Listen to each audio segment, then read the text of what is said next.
Bien gang.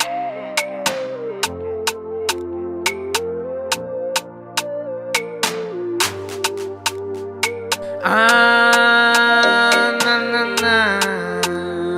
Hey. Alala.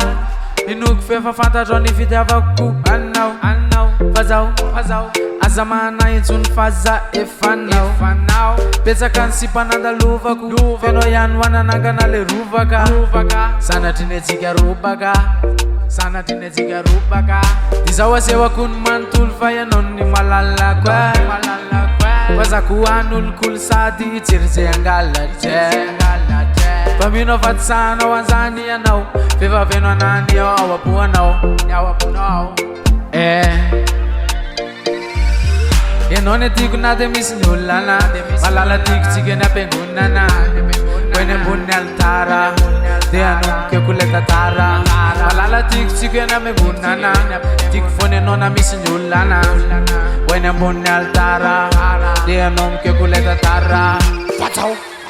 le fitiavako zay omeko anao tsy sangisangy sanatry hoe vandivandy fa matoa amy angafo sy mitady le fitiavanao tsy ho atao kilalao na hoe fangalala fenao malalo any anjeliko fa milanao za anasetrana le veriko enao malala tsy verika atao bokinao misy anao fa ny fitiavako anao raha vady mandramady jiaka mandadilady enao ny tiako alaina vadika enao ny tiako na de misy ny olana malala tiakotsiko any ampiangonana eny ambony altara teo anombokeko le tatara malala tiakotsika any ampiangonana tiako fonanao na misy ny olana eny ambony altara anombokeko le tatara tiako any atsika aritra olambanako patreto alay fitiavatsika sanatry no angatsika tsy horitra pepo tsiriritra fa nianjarenge ho asary ndray mipika